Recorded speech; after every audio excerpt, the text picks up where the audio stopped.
I used to be a slave, kept under the thumb of the master, the bastard that made me hunt down my own kin. How did he do that, you ask? With the living scar you see on my cheek, this horror that takes no more than a song sung by Master Dearest to control my very thoughts. But now the tables have turned.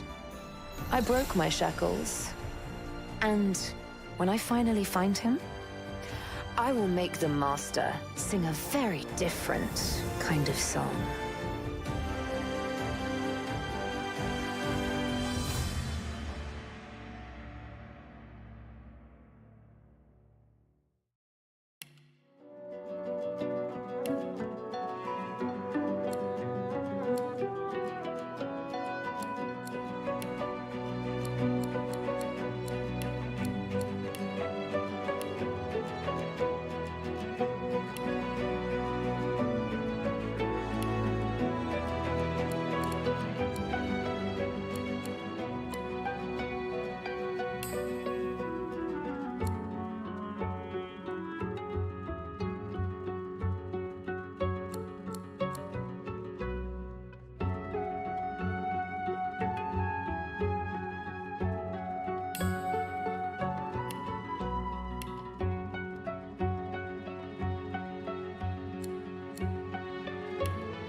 It all happened like I knew it would. A single drop of source magic. And like flies to honey, the monsters swarmed. The rebel panicked. The carnage began. And the magisters pointed their fingers at me. Just as I'd planned. I was shackled and collared, and sent to Fort Joy.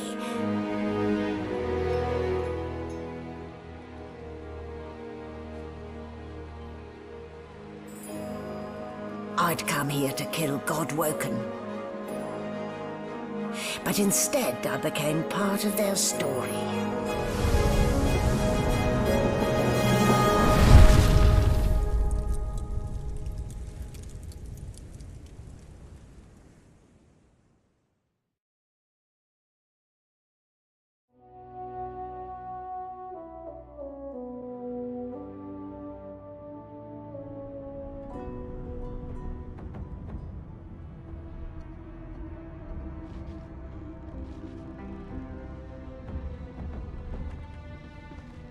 So, still a bit groggy, are we? Don't worry, the sedative will wear off soon enough. Easy now. No need to hurry. Get your bearings and report to me upstairs.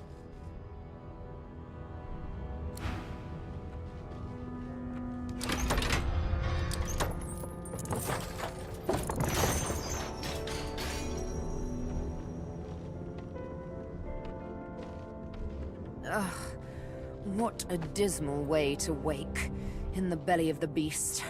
Let's see if I can grope my way out.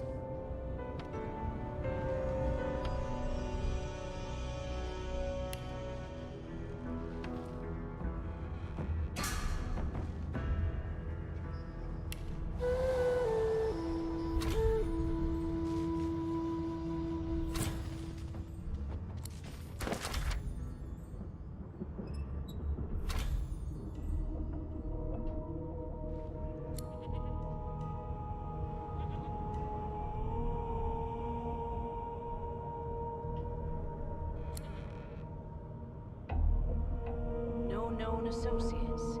In fact, he seemed quite averse to spending time with the others.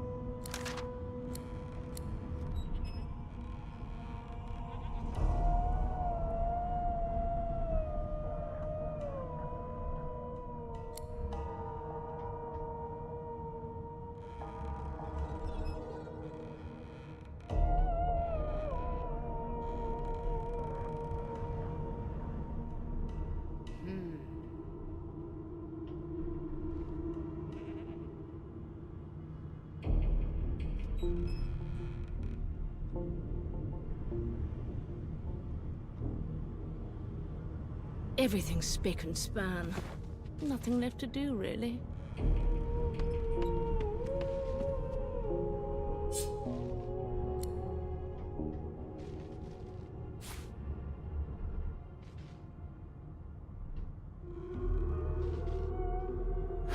Junk.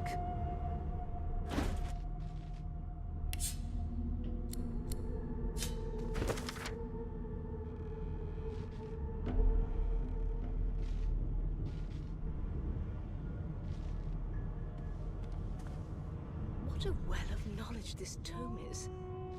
Dallas is such a dear lending it to me.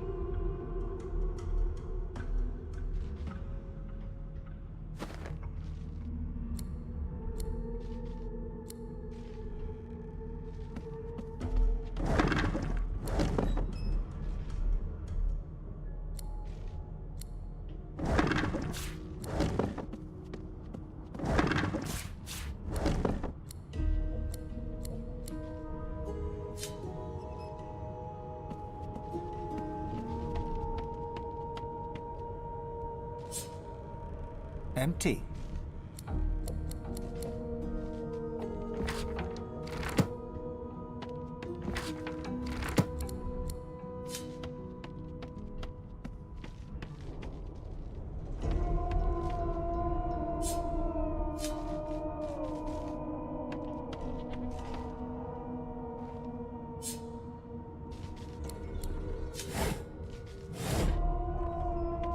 Why, you're looking a bit more chipper.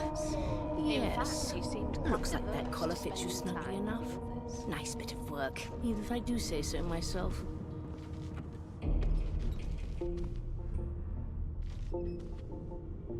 There you are. Not too tight, I hope. The collar, I mean. Oh, not to worry. Every dog has to get used to its leash. In the meantime, your next stop will be Magister William. All passengers have to be registered in the ship's manifest, and he's the chap in charge of the logs. You'll find him on the other side of this deck, in the officers' quarters.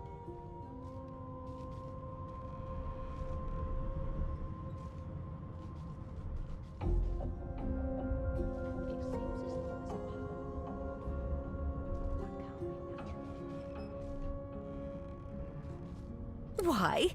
Because we're at sea, of course, and have been for several days. Index fingers pressed to her lips, she pauses a moment to give you a scrutinizing gander. My word, you do seem a bit befuddled, don't you? Perhaps I was a bit too generous with that sedative. Oh, well, I'm sure you'll soon gather your wits. Most likely. Eventually. In the meantime, all you need to know is that we're en route to Fort Joy. A new life awaits, and if you're a particularly good girl, perhaps a cure as well. An end to Sauce. For good. She frowns and peers at you closely, resting the back of one hand on your forehead and taking your pulse with the other. Delusions such as these are rare, but not unheard of. I recommend a cup of mulled wine and another night's sleep. Just take it easy. Why, for my peace of mind, of course. Why don't you try casting one of those Sauce spells of yours? See what happens. Currents of magic surge inside you, boiling, bursting, then breaking, only to fade back into your soul like rain into the earth. My, look at the concentration on your face. All will, but no result. There you have it. See? The collar's function. It neuters you of sorts. Makes you unable to cast Sauce. For your own peace of mind, of course. Yours, And the whole world's.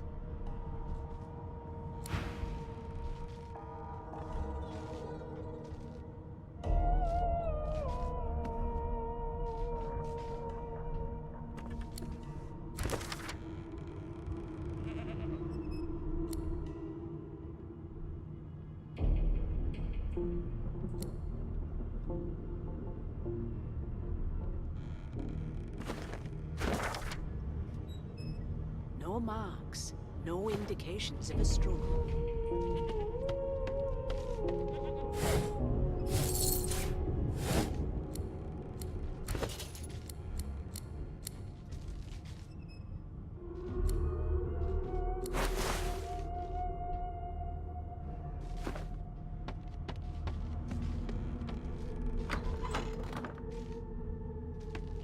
Good gods.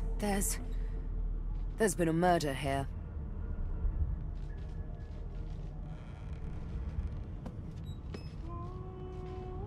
A young magister stands pale and silent. Her knuckles whiten around her weapon as you pass.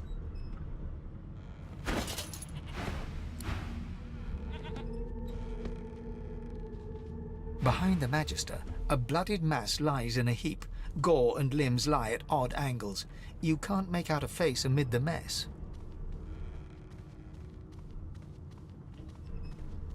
There's been a murder.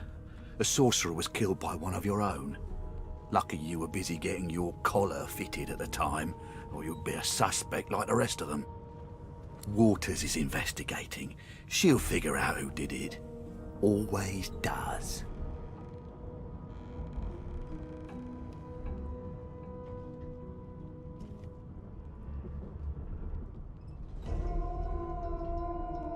It's a small ship. His name was Finn. Oddball. Looked to me like he saw something he wished he hadn't before he came here. We'll find out who did it, one way or another. Nothing to see here. No lesions, no trauma. It was bled by magic. Ugly sight, isn't it? Burns me up this happened under our protection. We're extremely lucky no Voidwoken followed the source that did this.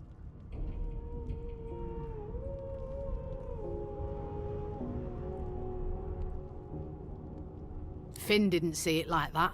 He was desperate for us to help him. Two things scared the living daylights out of him. His own shadow and his own source.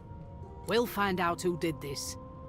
Speaking of, She looks up at you with a mirthless smile.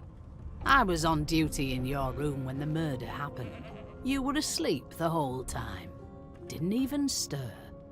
You're one of the only indisputably innocent people on the ship. Unless you can commit murder in your sleep, of course.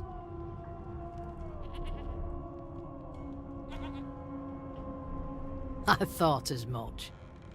Listen, I could use someone to keep their ears open among the passengers. Sometimes they clam up in front of a uniform. Bring me a good lead, and I'll throw in a shiny gold coin for you. How about that? Thanks. I just want to catch whoever did this before they hurt anyone else.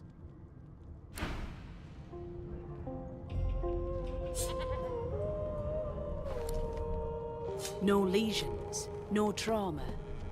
He was bled by magic.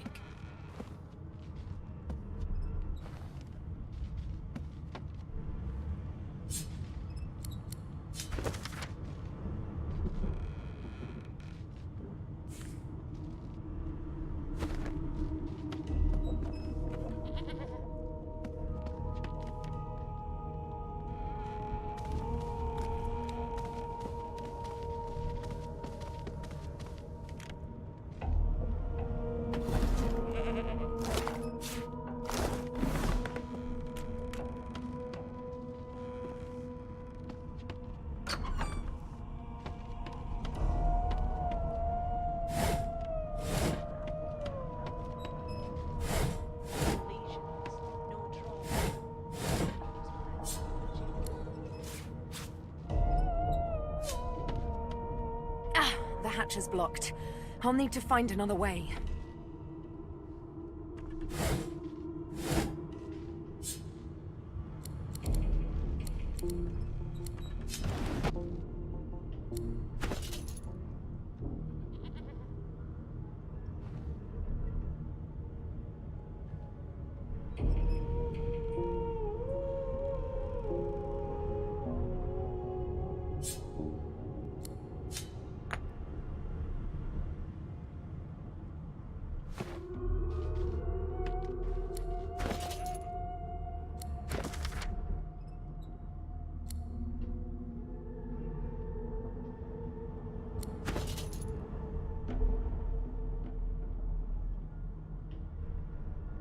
As the dead man's flesh slides down your throat, you feel his consciousness enter yours. His memories are yours to experience. You are Finn. Your heart is heavy. You know too much. It's all too much. You met him. A bright light blinds you, then fades.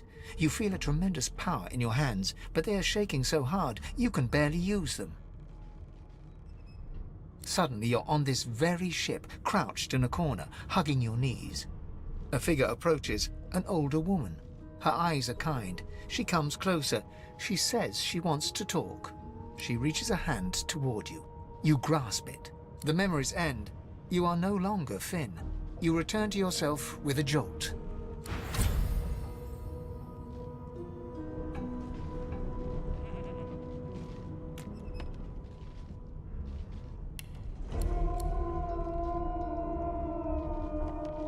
Yes, this is a rare kind of magic. I'll need to write to headquarters right away.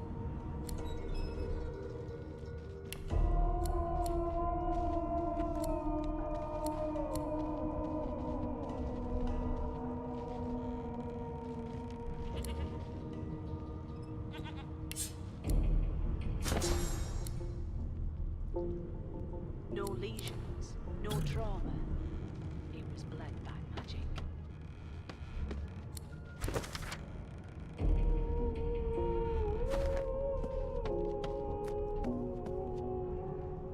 So, anything interesting for me?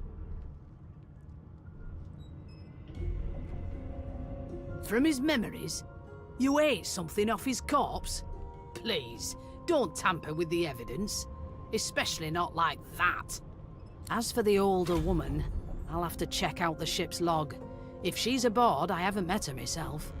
Must avoid us Reds when she sees us. If you meet anyone like that aboard, maybe you could talk to her. Casually. See when she last spoke to Finn.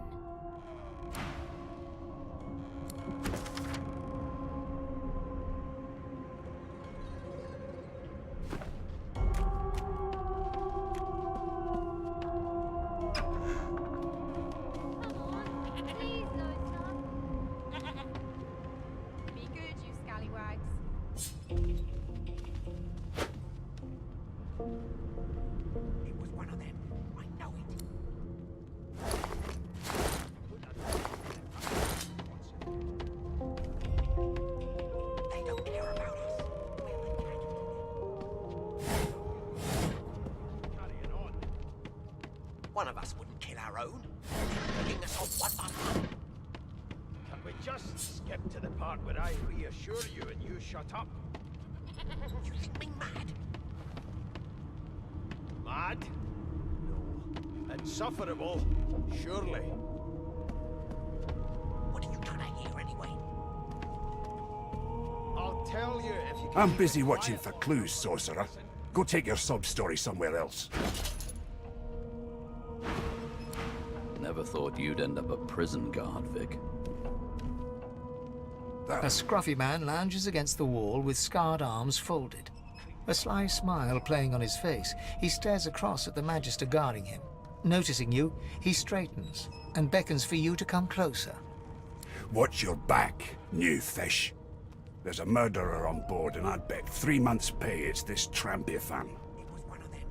Rolling his eyes at the Magister's warning, the man named Ifan beckons again. He leans in and adjusts your collar with a sharp tug, balancing its weight so it no longer presses unpleasantly on your neck. He winks. Pinches less that way, right? Hocking a phlegmy gobbet in your general direction, the sullen Magister settles back to his task of glowering at Ifan. And now, you.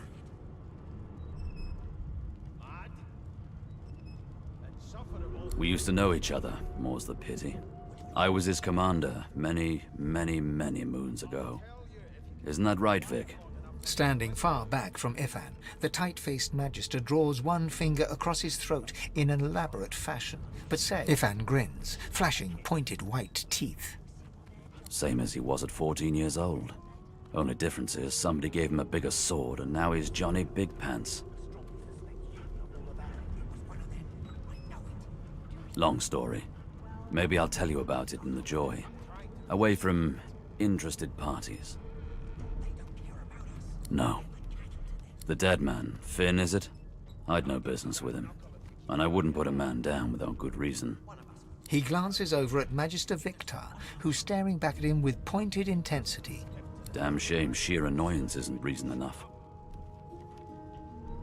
The joy, I've heard a lot. Nothing good. No surprise there, since Bishop Alexander runs the show. Wonder if we'll get to meet the ringmaster himself. I'll tell you if you can keep it quiet long enough for me to listen.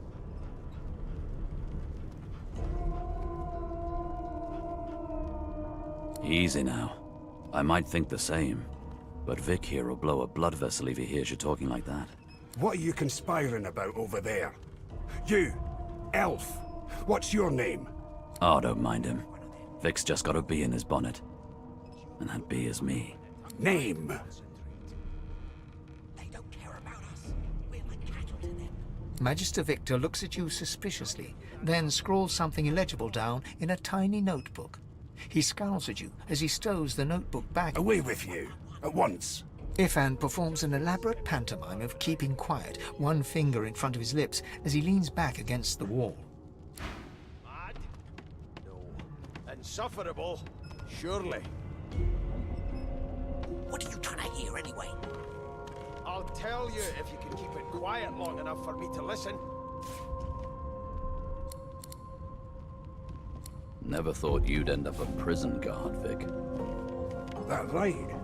I always knew you'd turn out rotten ben-nest. Your kind always hung closest to our divine, like wolves around a campfire.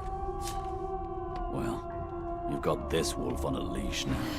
I spent my life singing for my slaves to bring me my supper. Finer fare than boiled roots and rotten tubers, too. Meanwhile, the Magisters feast on honeyed meat behind this very wall. It was one of them. Well, I well. know it. What have we here? A fresh face in this stale hell. Let's size you up, shall we? The lizard looks you up and down, like a farmer would a fetching horse. All of a sudden, he grips you firmly by the chin, with the intent of inspecting your teeth. One of us wouldn't kill our own. They're picking us off one by one. I'm inspecting your teeth, in case that wasn't spectacular. There's some discoloration, but I've seen worse. After all, one can't expect to find prime merchandise on a squalid little ship like this. Now then, to business. You will answer me 3 questions. The first one is this. I'll tell you if you Can you cook? quiet long enough for me to listen. Oh, goodness, no. And don't even mention the demon's testes that are turnips. On to the second question. Can you knit, weave? In short, tailor? Kind always hung closest to our divine, like wolves around a campfire. Yes, well, I'll count that as a no, shall I? On then to my final query. Have you the ability to administer the upkeep of one's personal appearance? The delicate art of cosmetics is what I'm after. I know it. Just as I thought. That explains what's besieging my nostrils. So, 3 questions asked, 3 questions answered. Let's evaluate, shall we? As per your own testimony, you have the taste buds of a dung beetle, the fashion sense of a monkey in a clown suit, and your personal hygiene reminds one of a carcass rotting in the sun. That won't do at all, see? I'm sad to say I must deny you the opportunity to be my slave. Ever so sorry. Mad? Insufferable? I'll have you know that threatening one's master is punishable by death. You'll never attain the rank of slave with manners such as that. Still, hone your skills, and one day you may just qualify for a position in a lesser household than mine. You keep dreaming, you hear? Your kind always hung closest to our divine, like wolves around a campfire. Name? Well, you aren't here on my list. Scram, eh? We're trying to catch a killer here. Please, please, please! Be good, you scallywags.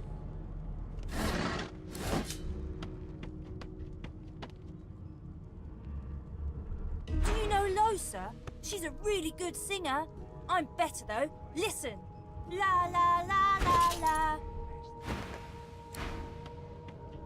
Are you an elf? Wow. I want to be an elf when I grow up, but without the scar. You look a little bit elfish. Maybe your daddy was an elf.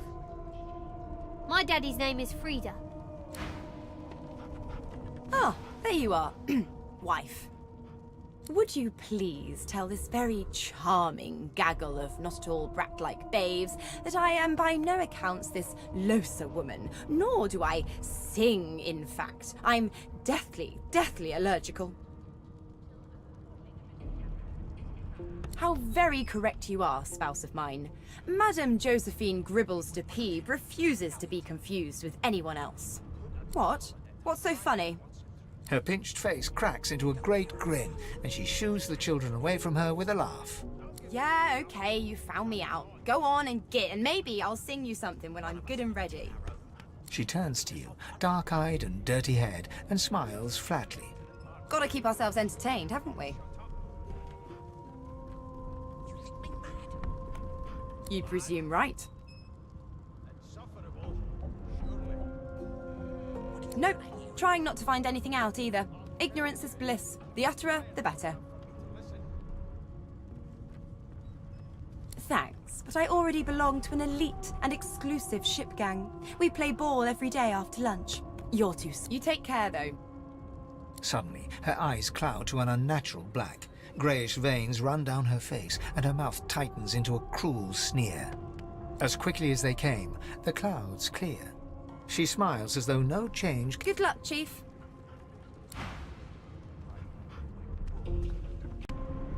It was one of them. I know it.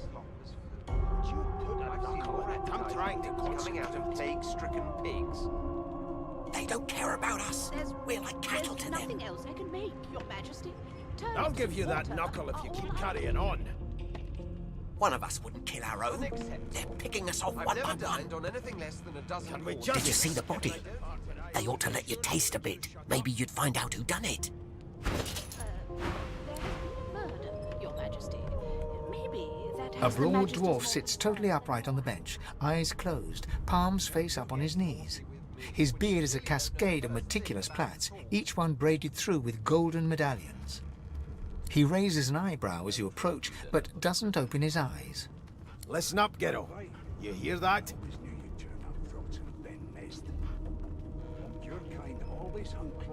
The ship, of course. A wave of sound washes over you. The unintelligible chatter of your shipmates, the groaning of wood from floor to ceiling, the boom, crash and crackle of waves around you, complaints from the sea itself. And?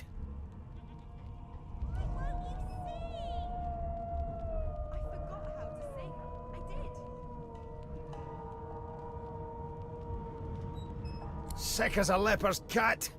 From the state of it, I'd say she's being cared for by a bunch of beardless babes who never loved anyone but their own mums. But there's more. Listen close.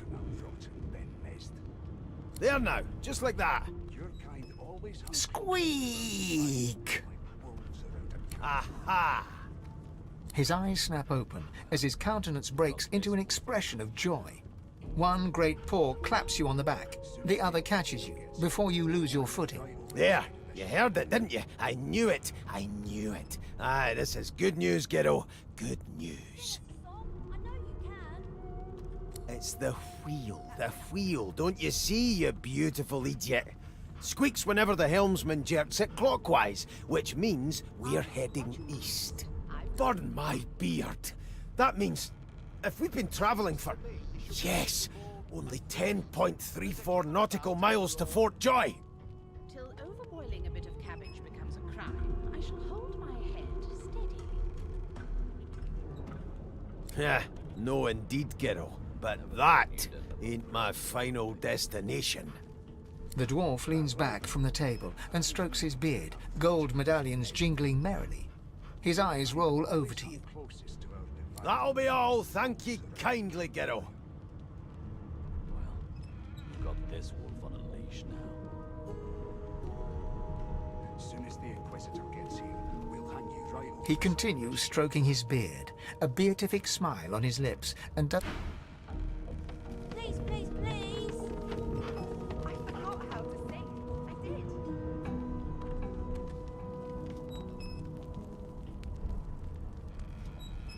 The elf is reading a volume of Cranley Hubert's famous encyclopedia. He looks up, his big round eyes scanning your body, absorbing every detail. He reaches out and examines your face, tugging at your ears and prodding your nose. Fascinating.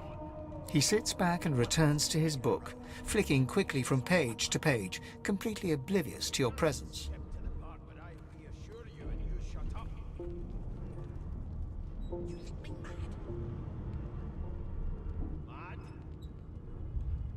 It is simultaneously too detailed and insufficient. I know the beginning of this tale and the end, but I am rather missing the middle. Tell me, what do you know of our world's history?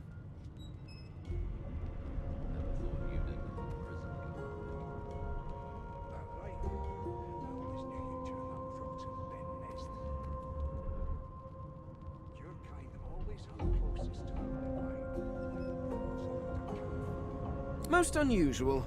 And if it's not too rude to suggest, not much of an answer. No, I want to know about the Celestial. I want to know about your gods. This text tells me that they created all creatures, but nothing of what came before. Where did these gods come from? Who are their people? Where are the others of their kind?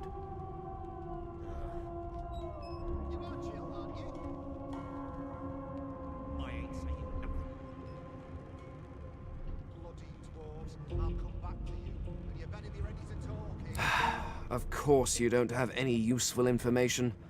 Why did I expect anything else? Now please, run along. I have a world to decipher. No amount of pestering will get the elf to take his eyes off his book. Or... Here's the register, ma'am. Good, good. Magister Williams has just about done with the last passenger. You faring okay so far?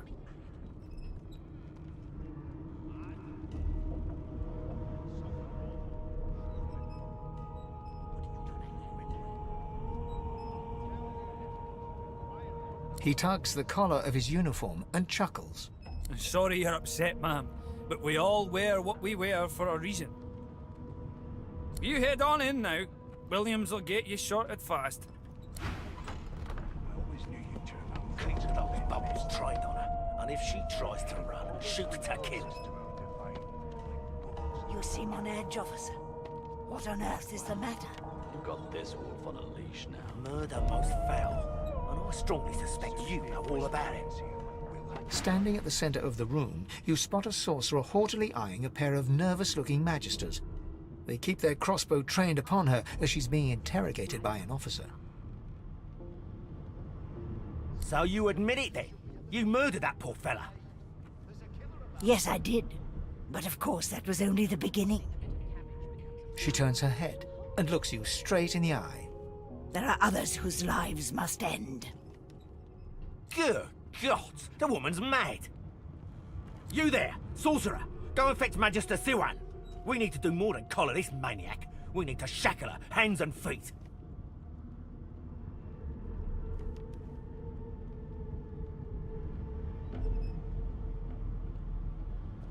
It means your journey draws to a close. Do stick around for its finale, though, because... She reaches for her collar and simply removes it. I'm just about to create a scene. Subdue her, men, quickly! If she casts source, the Voidwoken will come. They'll end us all. She smiles with wicked satisfaction. Precisely.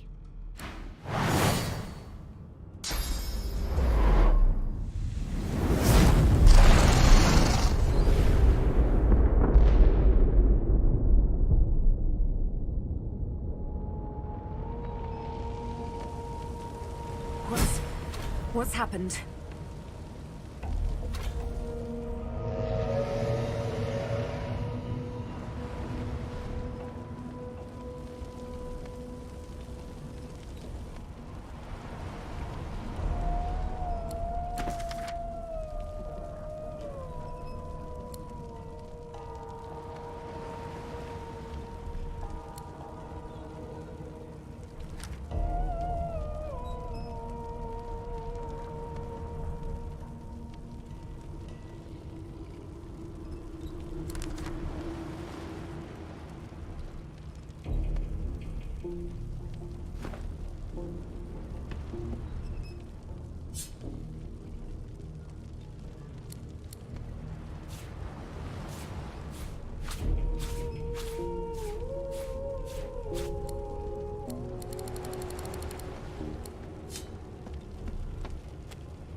lies in a heap on the floor.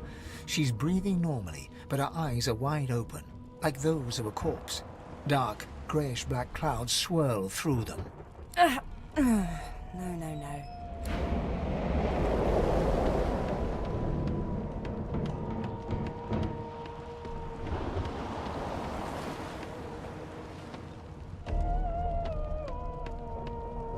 The dwarf lies in a heap on the floor, his great beard twisted and tangled around him. He is stock still. You can't see if he's living or dead. You hear a faint thud, thud, thud. He's alive.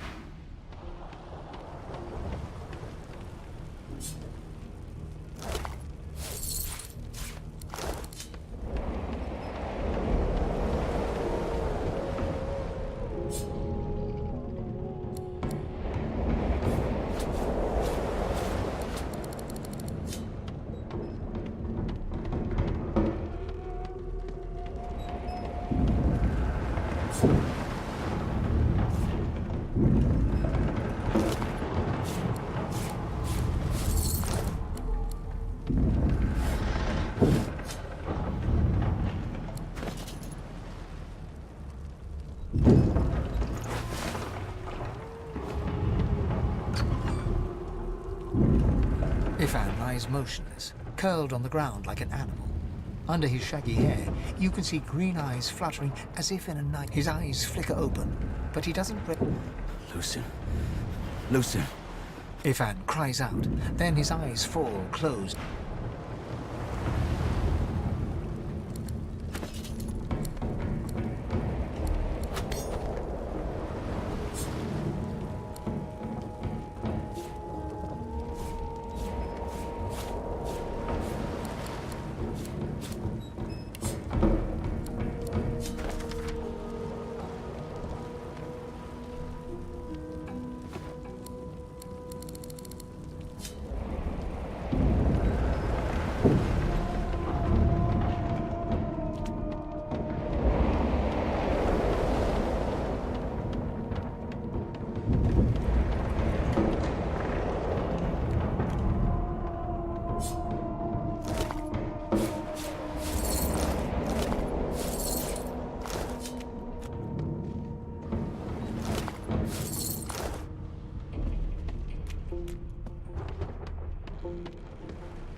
Not long before this thing snaps into splinters.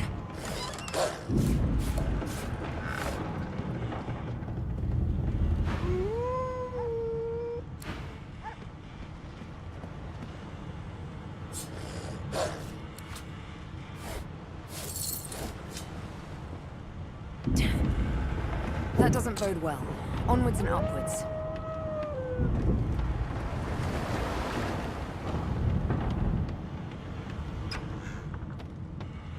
God damn it! I need to get off this wreck, and quick.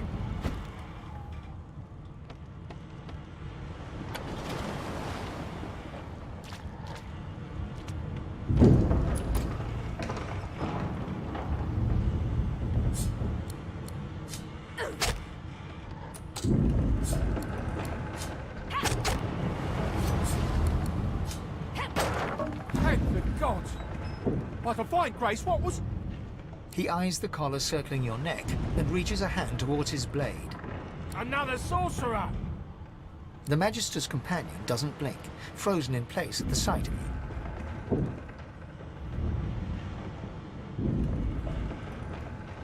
Like you don't know? Mutiny! Did that witch fix your collar too? He whispers loudly to the other Magister.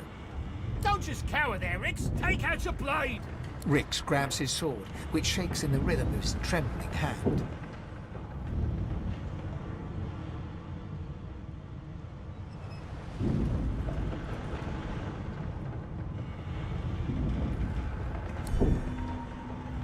The Magisters look to each other, then back to you, and unsheath. Your lies end here.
Alexander, the boy bishop that would rule the world.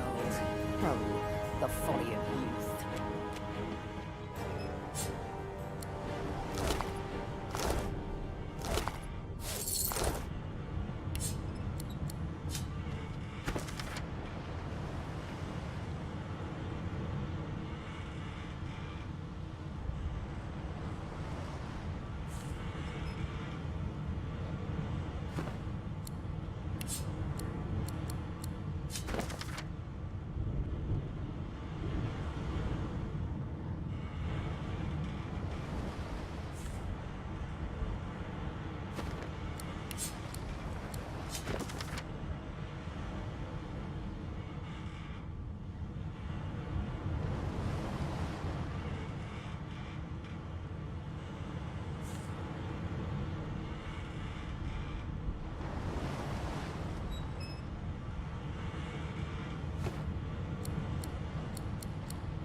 Great gods! Something's pounding on the hull!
Through the door and are suddenly face to face with an undead. His skull is bizarrely angular, and a glorious jewel sits in the middle of his forehead. The skeleton is quickly leafing through a volume of Cranley Hubert's famous encyclopedia, muttering to himself. No! What damn fools record knowledge on a pulped tree? It catches fire, it turns into must when wet, it cannot even resist acid. No wonder they're so bloody ignorant. The skeleton looks up and notices you for the first time. Oh, it's you. Shouldn't you be running and screaming or some such?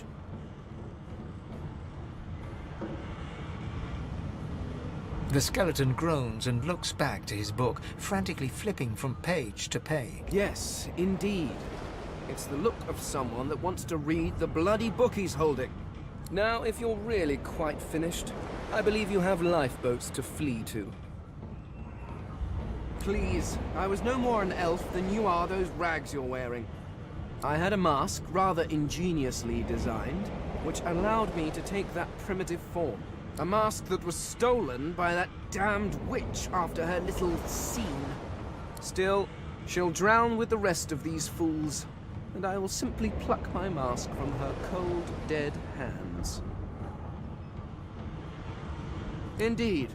Just as sensible as getting off a sinking ship and leaving a fellow to his business. I would say good day, but it seems quite likely that you're about to die a rather terrible death, so... The skeleton shrugs casually and returns to his...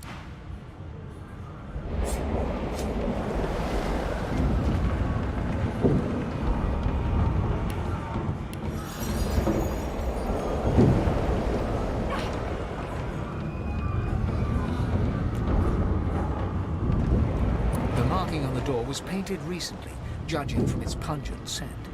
You recognize the symbol immediately for what it is, a warning of death fog within. You press your palm against the door to open it.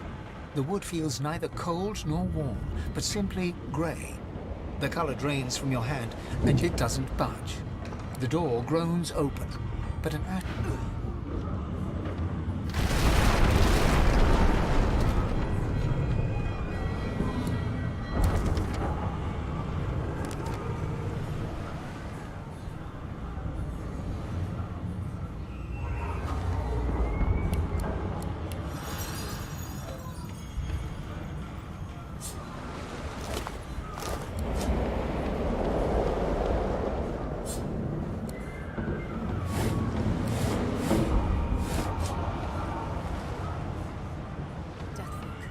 I need to get out of here.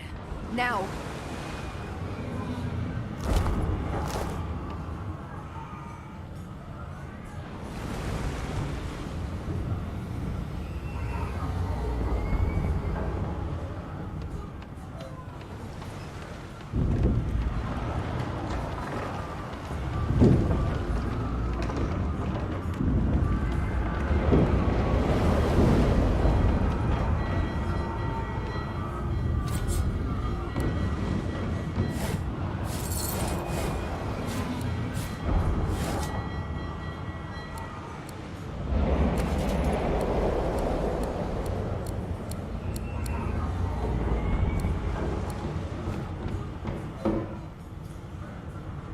By the gods, I need to get off this ship.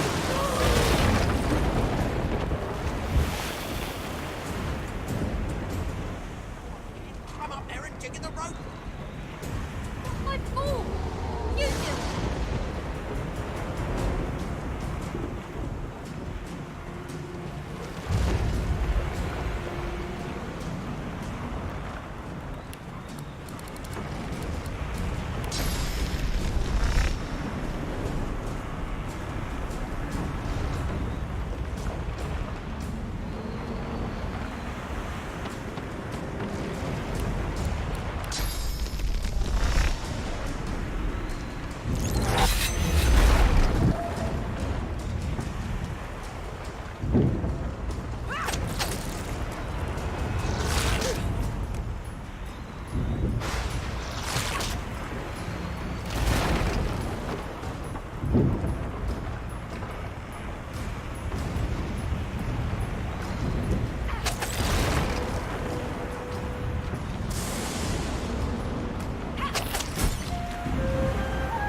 lifeboat. That means there's still a chance.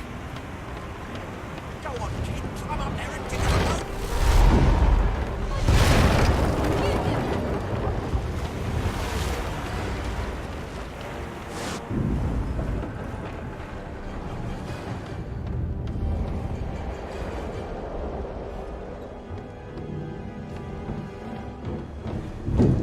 If you can walk, get yourself up the ladder.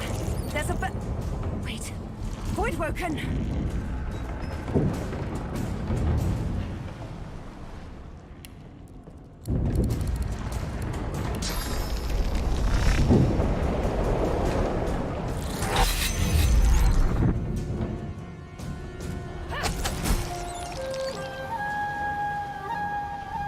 These beardless bugs won't sink the ship on my watch.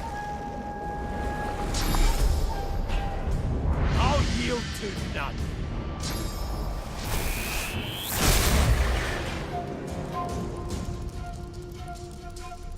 I thought Voidwoken was supposed to be scary.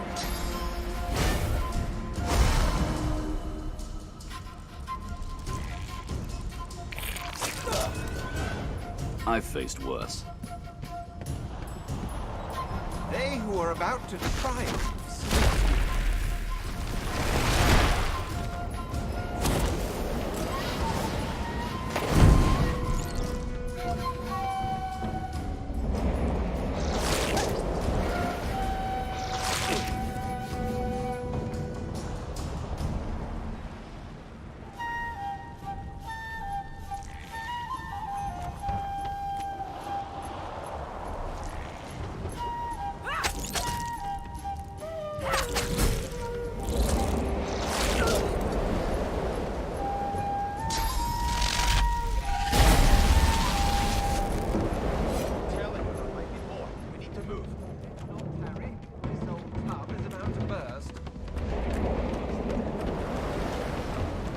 Let's head above decks for some air.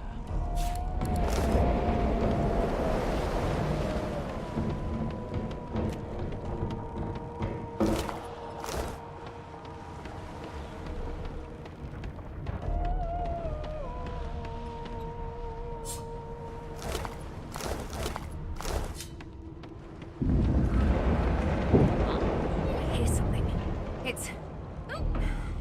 It's Magister Siwan, the one who put on this damn collar. Sounds like she needs help. She tries to speak, but can only gape as she clutches her neck, trying to stem the bleeding of a gushing wound. With jagged movements, she raises her clenched fist and holds out a length of cloth, soaked with some kind of strong-smelling tincture. Blood quickly soaks through the cloth. Magister Siwan's mouth opens and closes, her eyes wide in terror.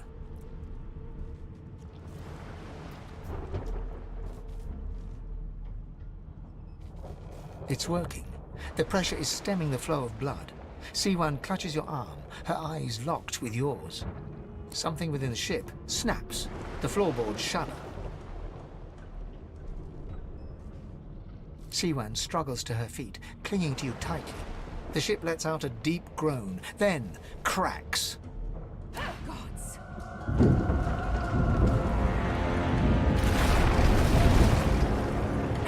It's ripping the ship apart. This is it. She's got...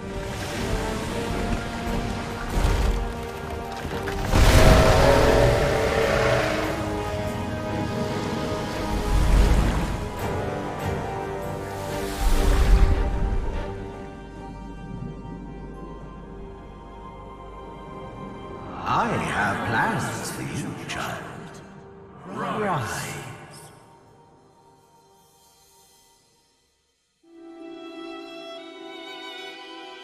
Honorable Dallas, we lost a ship sailing sorcerer prisoners to Fort Joy. We assume some escaped and broke their collars.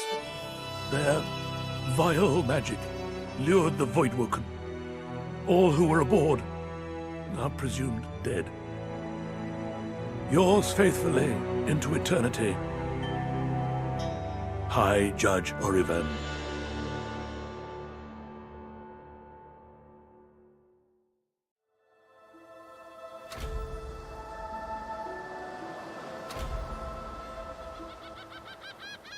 I've danced with death before, but that was a particularly intimate waltz. I suppose I'm the lone survivor. How jolly.